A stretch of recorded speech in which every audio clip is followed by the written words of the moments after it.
नमस्कार मित्रों, पौष पूर्णिमा 2080 आज 25 जनवरी 2024 प्रातः के 10:10 हुए हैं। ऑफिस में बैठा हूँ और जैसा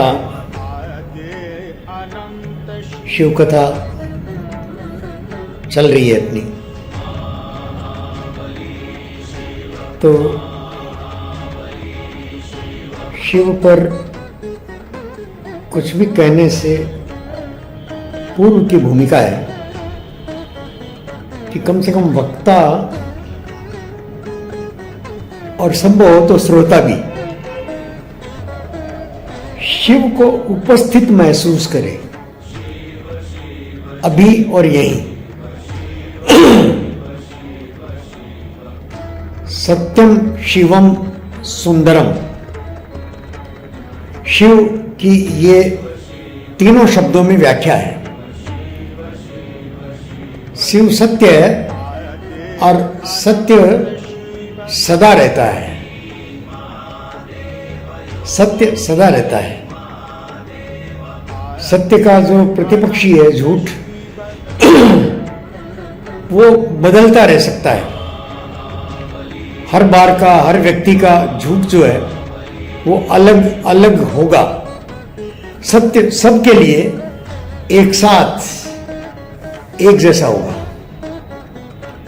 मैं चाहे यहाँ भारत के एक उत्तर पूर्वी हिस्से में कोलकाता में बैठा हुआ हूँ, या कोई व्यक्ति धरती के उस छोर पर बैठा हो, या कोई चंद्रमा, मंगल, बृहस्पति इन ग्रहों पर बैठा हो, सत्य सर्वत्र एक है।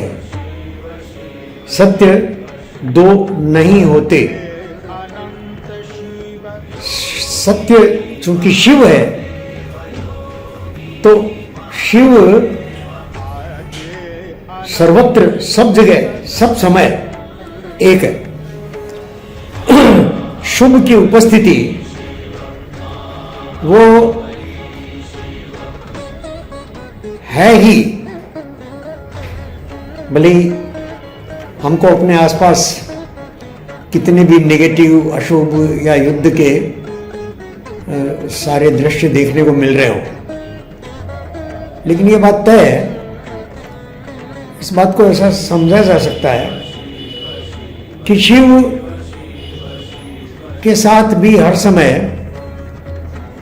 नेगेटिव शक्तियां वो बनी ही रही हैं। अब उन नेगेटिव शक्तियों को चाहे उनका निराकरण गणेश करे या कार्तिकेय करे या माँ उमा करे दुर्गा के रूप में, ये सब शिव का ही विस्तार है, शिव का ही परिवार है। तो शिव के साथ संघर्ष बना रहता है हमेशा, लेकिन शुभ है, शिव है, शिव का कभी नाश नहीं होता। शिव का समूल नाश होने की व्यवस्था इस अस्तित्व में नहीं है, इस अस्तित्व में नहीं है। यह अस्तित्व शिवमय है, शुभ है। अस्तित्व की सारी योजना, सारे कार्य, सारी क्रियान्वतियां वो सब शिव के इर्द गिर्द है, शिव में समाहित है। शिव की सारी जो अभिव्यक्तियां हैं, उसके उपस्थिति का भान है, वो सदैव मौजूद रहता है, हर युग में, हर समय और हर जगह। मित्रों, सत्यम शिव, शिव माने शुभ, शिव का अर्थ ही शुभ है। शिव का अर्थ शुभ के सिवा दूसरा कुछ होता नहीं है, शुभ ही है। शिव यानी शुभ, तो सुंदरम, और उसी कारण से हमारे चारों तरफ जो सुंदरता बिखरी पड़ी है प्रकृति में, इसके सारी इकाइयों में, प्रकृति की सारी इकाइयों में। अब जैसे मेरे पीछे और कुछ पौधे लगे हुए हैं, अब इसकी एक पत्ती की, एक एक पत्ती की सुंदरता उसको देखा जाए तो चकित हुए बिना नहीं रहा जाएगा। हालांकि इस पौधे में कुछ सूखी पत्तियां भी लटक रही है, लेकिन सूखी पत्तियों का होना इसी बात का संकेत है कि हर इकाई का आरंभ है, अंत भी है। हर इकाई का आरंभ भी है और अंत भी है। तो मित्रों, ये जो शिव है वो कोई सांसारिक इकाई नहीं है, ये संसार के शुभ के लिए आवश्यक तत्व है। ये कोई रचना नहीं है कि जो जिसको किसी ने बनाया हो और बनाया है तो मिटेगा। जिसने बनाया है वो मिटा भी सकता है, लेकिन शिव चूंकि किसी के बनाए हुए नहीं है, शिव ऐसा तत्व है जो अपनी उपस्थिति हर जगह, हर हाल में वो दिखाता ही है, वो मौजूद है। मैं कल जब यहाँ ये वीडियो बना रहा था, पहला वीडियो, तो यहीं से मुझे राय दी गई कि आप कहते समय शिव का चित्र, कम से कम शिव परिवार का, शिव का अकेले भी होता तो शिव का अकेले का चित्र भी बहुत मंगलप्रद है। शिव जब अपने परिवार के साथ, माँ पार्वती के साथ बैठते हैं तो थोड़ा सा भद्र हो जाते हैं। तब उनके ललाट पर, कम से कम ललाट और पूरे शरीर में वो नहीं दिखाई देती, भस्म नहीं दिखाई देती, और उनके वो नीचे अधोवस्त्र जो है वो बहुत सुंदर पीत वर्णा धोती वो पहने रहते हैं। उस पर गणेश को बिठा के रखते हैं। गणेश माने शिव का और शिव पार्वती का बड़ा पुत्र, कार्तिकेय कार्तिकेय कार्तिकेय कार्तिकेय कार्तिकेय बड़ा पुत्र, शिव छोटा पुत्र। कार्तिकेय सेनापति है और संघर्ष के लिए सब समय प्रस्तुत, और हर संघर्ष को जीतना। जैसे कार्तिकेय की नियति है, कार्तिकेय मौजूद है, इसका मतलब वो संघर्ष कार्तिकेय के पक्ष में ही जाएगा। कार्तिकेय वो जीत के लिए, विजय के लिए ही बने देवता है, शिव परिवार के अंग हैं। दूसरी तरफ माता पार्वती के गोद में बैठे गणेश। तो गणेश तो समस्त शुभों का प्रारंभ है। भारतवर्ष का कोई भी शुभ कार्य, चाहे जन्मदिन हो, चाहे विवाह हो, चाहे और कोई भी आयोजन हो, जब यज्ञ होगा तो ब्राह्मण और गणेश का आह्वान अवश्य करते हैं। गणेश जी महाराज पहले आकर विराजो, और जहाँ दिवाली वगैरह पर आवश्यक होता है वहाँ गणेश और लक्ष्मी दोनों का आह्वान कर लेते हैं साथ में। लक्ष्मी सरस्वती भी शिव के परिवार में दोनों एक साथ हाथ बांधे खड़ी रहती है। माँ उमा तो है ही, लक्ष्मी सरस्वती भी शिव के साथ, शिव माने शुभ के साथ, लक्ष्मी सरस्वती का एक साथ एकत्र टिके रहना, ये हमारी लोक कथाओं में ऐसा नहीं है, इसकी विपरीत है। जहाँ सरस्वती होगी वहाँ से लक्ष्मी मुंह फेर लिया करती है। सरस्वती की मौजूदगी में लक्ष्मी नहीं होती।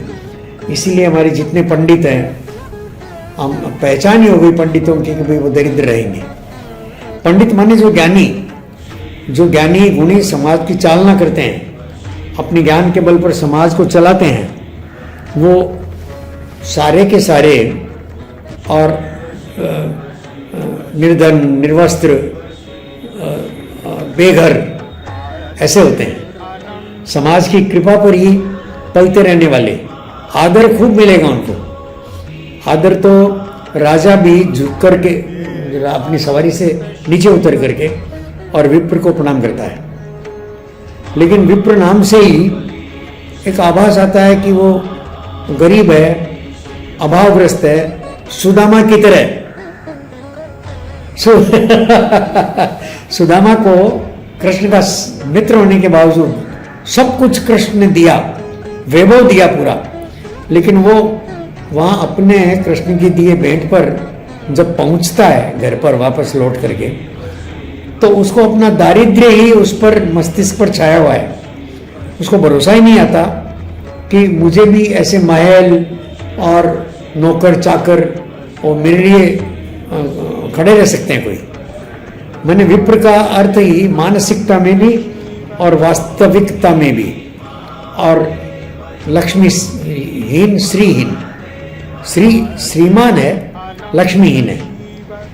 विप्र की श्री जो है वो लक्ष्मी नहीं है, सरस्वती है। सरस्वती का आराधक है तो लक्ष्मी उससे रूठ कर चली जाती है। बहुत लोक कथाएं चलती है अपने यहाँ कि लक्ष्मी ने कहा विष्णु को कि सब तो मेरे दीवाने हैं दुनिया में, सब मुझे ही चाहते हैं। तो विष्णु मुस्कुरा दिए। विष्णु मुस्कुराए, बोले सरस्वती मेरे सिराने बैठ करके और वीणा बजाती है, तो तुमको समझ में नहीं आता कि सरस्वती का मान ज़्यादा होगा। लक्ष्मी ने कहा नहीं होगा। तो वो भगवान विष्णु को सोया जानकर, नींद में है श्री भगवान, तो वो उठ करके और संसार में आकर भ्रमण करती है, और वो विप्रों को भी कुछ विप्र दिखाई देते हैं, तो विप्रों के सामने वो सोने के महल जैसे खड़े कर देती है, लेकिन उनको टाल करके विप्र आगे बढ़ जाते हैं। अंधों के सामने भी वो सारा वैभव खड़ा करके अंधों तक वो सूचना पहुंचाती है कि देखो इतना वैभव तुम्हारे पास पड़ा है और तुम इसका भोग करो, तुमको आंखों की कोई जरूरत नहीं है। आंखें मतलब सरस्वती। तो लेकिन वो लक्ष्मी के सारे अंबार को टाल कर, उसको बाधा मान करके और साइड से गुजर जाते हैं, अंधे के अंधे रह जाते हैं। बड़ी बहुत प्यारी कहानियां हैं, बहुत प्यारी कहानियां हैं। संकेत स्पष्ट है कि जो विप्र है, जो सरस्वती का आराधक है, उसके लिए लक्ष्मी बाधा है। ये आज ऐसा लगता है कि सरस्वतीवान जो है, हाँ लक्ष्मीवान जो हैं, उनके पास ही सारा ज्ञान और सब आया हुआ है, लेकिन सूक्ष्म दृष्टि से देखने पर ऐसा नहीं है। हमको मोटे तौर पर यह लगता है कि जिसके पास सरस्वती है उसके पास सारी सुविधाएं हैं, वो ज्ञान प्राप्त करने के लिए गुरु को वो रख लेता है किराए पर, अच्छे से अच्छा गुरु, और ज़्यादा से ज़्यादा पैसा दो तो मिल जाएगा वो, और ज्ञान प्राप्त कर लेगा। ज्ञान वो समझता है कि प्राप्त किया, लेकिन ज्ञान शब्दों में नहीं है। जो सिखाएगा वो शब्द सिखा सकता है। शब्द के अर्थ वो तो अंतश्चक्षु से खुलते हैं। शब्द के अर्थ हर मानव के जो अंतश्चक्षु है, भीतर की जो मेधा है, वहाँ से खुलते हैं। मित्रों, इस बात को मैं साक्ष्य रूप में देखता हूँ कि बहुत प्रारंभ से इन ग्रंथों के सानिध्य में बना रहा, तब भी मैं जितनी बार और वापस लौटकर इन ग्रंथों के पास आया, उतनी बार मुझे नए नए अर्थ, नए संदर्भ में नए अर्थ मुझे दिखाई दिए। इसलिए आज भी मैं फिर से पलटकर रामचरितमानस और शिव महापुराण और वो सारे ग्रंथ, उपनिषदों के सारे और संग्रह, वो मैं अपने पास रखता हूँ, वापस देखता हूँ उनको, पुनः पुनः देखता हूँ, और देख करके और पुनः पुनः नए अर्थ उसमें से पाता हूँ। इसका अर्थ यह है कि अभी पूरा नहीं हुआ है, इसका अर्थ यह है कि ये संयोग है कि मैं अभी लक्ष्मी के प्रभाव में भी हूँ और मेरी सारी दिनचर्या जो है वो लक्ष्मी वाहन के बीच में। मेरा बेटा उसने एक बड़ा साम्राज्य व्यापार का खड़ा किया हुआ है। ये अलग बात है कि उसके मन में भी इस बात का गुमान नहीं है, वो सहज भाव से अपना कर्म किए चला जाता है और खड़ा तो हुआ है, लेकिन वो गुमान जो है उसकी पत्नी को है, उसकी बहनों को है और उस कारण से झगड़े भी चलते हैं परिवार में। झगड़े हुए हैं, अभी एक बार जरा विराम सा है झगड़ों को, लेकिन वो कितने दिन कैसे विराम रहता है ये मैं नहीं जानता। और संपत्ति के चारों तरफ ललचाई दृष्टि से देखने वाले लोग रहते ही हैं। जैसे हमारे लाडनू का जो मकान है 1-1.5 करोड़ का हो गया, तो वहाँ स्कूल चलती है, उसको छोड़ना ही नहीं चाहता वो। आज सुबह ही मैंने अपने बेटे को कहा कि भाई मेरी तो अवस्था नहीं है, मानसिक भी शारीरिक भी, कि मैं अपने वहाँ लाडनू जा कर के और उस मकान को छुड़ाने का प्रयत्न करूँ, और तुमको ही करना है, जो करना है तुम समझो। और वहाँ पर जो अभी प्रयत्न कर रहा है विजय सेठिया, वो अपनी भरसक कोशिश कर रहा है, लेकिन वो अपने अहंकार में, वो भी बहुत पैसे वाला है। हीरे माणिक्य का, हीरा सोना पन्ना माणिक्य का व्यापारी है। ये सब उसी का बनाया हुआ है। ये सब कीमती चीज़ें, हार जो मेरे गले में है, वो सब उसी के बनाए हुए हैं। तो वो अपने उस मद में है, तो उसके हाथ से वो हल नहीं होता। तो और उस पर हमारे जो पितापुर की संपत्ति है, उस पर न सिर्फ अभी वर्तमान में जिसके कब्जे में है वो दबाना चाहता है, बल्कि और भी कई लोग हैं जो नए सिरे से उस संपदा को और हस्तगत करना चाहते हैं। केंद्र में है वो लाडनू के। आज लाडनू विश्व भारती बनने के बाद में जो मेरा घर है वो केंद्र में है, कीमती है, और सब लोग उसके प्रति लालायित हैं कि हमको मिल जाए, मुफ्त में मिल जाए तो सबसे अच्छा, न मुफ्त में मिले तो कुछ पैसे देकर मिल जाए। ये संघर्ष मित्रों, पैसे के लिए, लक्ष्मी के लिए जो संघर्ष रहते हैं, उनका स्पष्ट है कि बुद्धि मारी गई है। हालांकि सरस्वती की साधना में लगा है, वो स्कूल चला रहा है, लेकिन वो सरस्वती की आराधना साधना नहीं है। वो लक्ष्मी के संग्रह में और लक्ष्मी के जोर में और स्कूल चला रहा है। वो क्या पढ़ाएगा? उसके द्वारा पढ़ाए गए बच्चे भी लक्ष्मी के गुलाम होंगे। सरस्वती की आराधना, ये देश भारत जो है वो सरस्वती की आराधना, ज्ञान की आराधना का देश है। तो वो उसको हम कहाँ जी पाते हैं? ये सौभाग्य है कि आज हमारे देश का जो नायक है वो सच्चा सरस्वती का आराधक है, और उसके हाथ से जितने कार्य हो रहे हैं वो सारे कार्य जो है वो माता सरस्वती, गणेश, शिव, उसके जैसे उसको छूते हुए, उसको स्पर्श करते हुए। अभी भी जैसे राम जन्मभूमि का उद्धार हुआ, तो राम जन्मभूमि के उद्धार में वो सारे दृश्य जो खड़े हुए 22 तारीख को, वो सारे के सारे जिसने भी वो दृश्य देखे वो बहुत अपने समाज के अग्रणी लोग थे और दिशा देने वाले लोग थे, और सबकी आंखों में आंसू, सब गलगलित हुए और बहुत अद्भुत दृश्य था।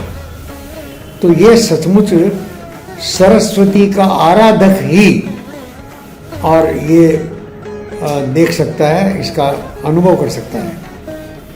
तो मोदी सरस्वती के आराधक है, और ये आराधना जो है वो चल रही है निरंतर, और ये आराधना जो चल रही है वो आराधना अगले 1000 वर्षों तक, बल्कि उससे भी ज़्यादा वो प्रभावशाली रहेगी। ये जो राम मंदिर बना है ये सरस्वती पूजकों का अधिष्ठान है। सरस्वती माँ सरस्वती की पूजा करने वाले लोग, ज्ञान की आराधना करने वाले लोग, उनका अधिष्ठान है ये शिव के दरबार में जो सरस्वती खड़ी रहती है, उसका प्रभाव है, शिव का प्रभाव है, पूरे विश्व का मंगल करेंगे। ये भाव मोदी जी के माध्यम से पूरे विश्व को स्वीकार हो रहा है। विश्व की सारी शक्तियां जो है वो आज भारतमुखी, भारत की तरफ आशा भरी दृष्टि से देख रही है। भारत के शिव तत्व के कारण भारत सबका शुभ चाहता है, इसलिए वरना शक्तिशाली तो अमेरिका है, रसिया है, जापान, जर्मनी है, चाइना है, ये सब शक्तिशाली देशों में आते हैं। ये उन सब की शक्ति दानवी शक्ति है, उन सब की शक्ति के पीछे परमाणु बमों की ताकत है, विध्वंसक ताकतें लिए हुए। ये सब आज पूरे विश्व को डरा रहे हैं कि कब इनके चलते और विश्व युद्ध शुरू हो जाए। जबकि मैं ये बहुत अच्छे से देखता हूँ कि हम विश्व युद्ध के दौर में ही चल रहे हैं। हम अभी वर्तमान में विश्व युद्ध के दौर में हैं। भारत भी चाहे अनचाहे उसके लपेटे में है।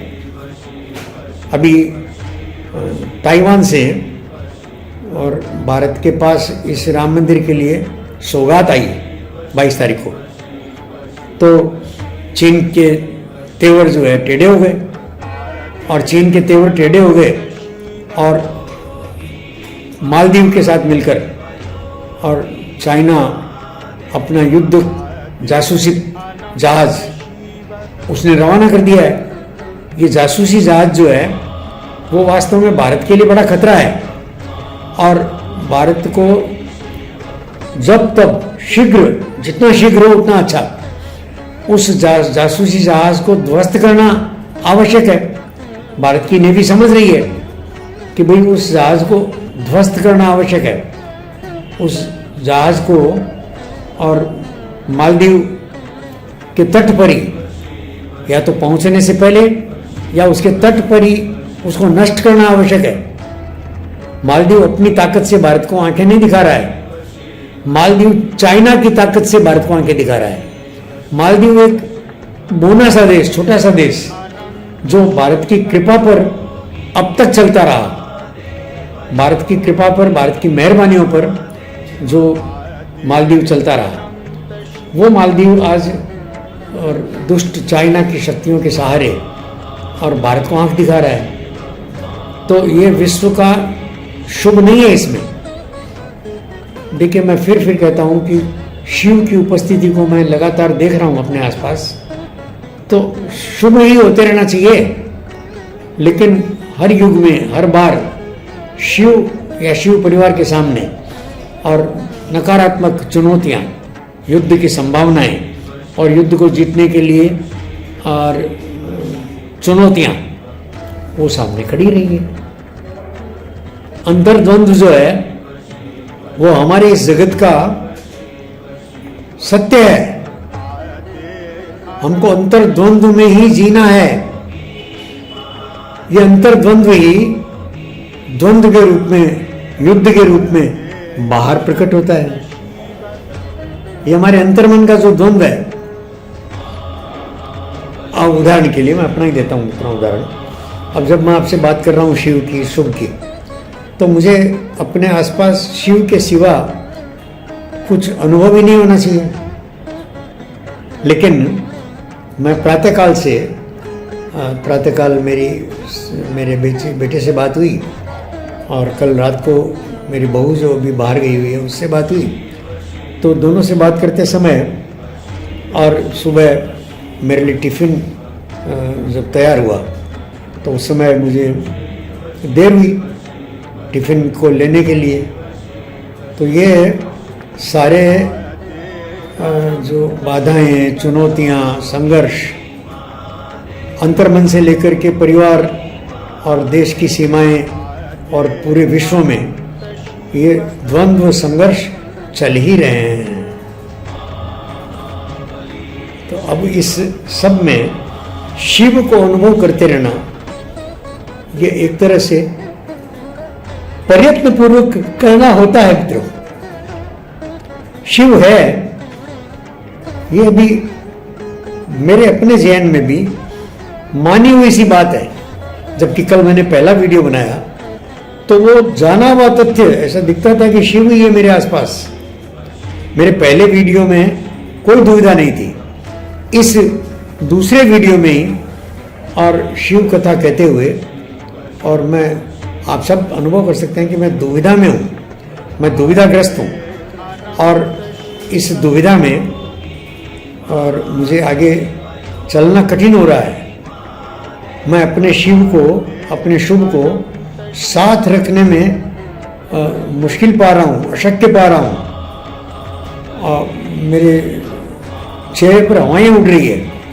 अगर शिव मेरे पास से चले जाते हैं तो हवाइयाँ उड़ना ही है, फिर मेरा कल्याण नहीं है।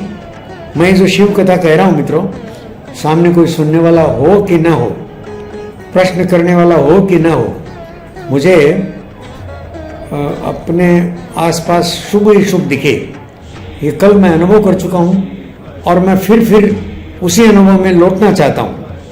मैं पूरी शिव कथा के दौरान बहुत आनंद में, शुभ के भाव के साथ और लगातार 24 घंटे, कथा तो मान लीजिए 40-50 मिनट चलेगी, लेकिन 40-50 मिनट के अलावा भी, और इस कथा का प्रभाव, शिव को स्मरण करने का प्रभाव अगर 24 घंटा नहीं रहे, मेरे शेष जीवन के इस काल तक नहीं रहे, तो फिर शिव कथा कहने का कोई अर्थ नहीं। मेरा और तो कोई सुनता नहीं, मैं खुद सुनता हूँ, तो खुद जो मैं सुनता हूँ उसमें अपनी वाणी को लड़खड़ाते पाता हूँ, तो ये जैसे अपने चोर को खुद ही पकड़ना है अपने चोर को खुद ही पकड़ने जैसा है मित्रों। मैं समझ नहीं पा रहा हूँ कि मैं किस प्रकार अपनी इस यात्रा को, अपनी शिव कथा को इस अवस्था में आगे चलाऊं। इसलिए मेरे लिए बेहतर यही है कि मैं एक बार विराम लूं, थोड़ा बैठूं, और अपना मन मस्तिष्क जब फिर से शिवत्व में लौटे, तभी मैं आपसे बात करूं। शिव है, शिव को अनुभव करना यह तपय साध्य है, मेरे लिए, आपके लिए, सबके लिए। तप बिना शिव का साक्षात होना ये तो संभव नहीं है। हालांकि मैंने माता पार्वती को भी तपना पड़ा, सती को तपना पड़ा शिव को प्राप्त करने के लिए, फिर से प्राप्त करने के लिए, और सबको, शिव पूरे परिवार को और तपना पड़ता है ताकि वो शिव का प्रेम, शिव का सानिध्य, शिव की उपस्थिति उसको महसूस कर सके। राम तपे, तपस्वी राम, सब पर राम तपस्वी राजा, तिनके काज सकल तुम साजा। सब पर राम, हनुमान जी जो हैं वो शिव का अंशावतार हैं। राम जी का काज संवारने वाले हनुमान जी वो शिव के अंशावतार हैं। हमारे आसपास भी जो हमारे काम संवार रहे हैं, हमको यश दिला रहे हैं, हमको प्रसन्नता दे रहे हैं, वो सब शिव तत्व किसी न किसी रूप में, चाहे हनुमान जी को पूजो, राम जी को पूजो, और सब में शिव प्रसन्न होते हैं। हनुमान जी की पूजा भी राम की पूजा से भिन्न तो है ही नहीं। शिव कहे राम बड़ा, राम कहे शिव बड़ा, ये कथा तो आम जन के जुबान पर आई। तो शिव की उपस्थिति महसूस करने के लिए तप करना पड़ता है। मेरा तप जरा कमज़ोर हुआ है मित्रों। मैं पुनः, शायद आज ही मैं पुनः इस शिव कथा कहने के लिए और बैठूं, मेरी आंतरिक इच्छा है मित्रों।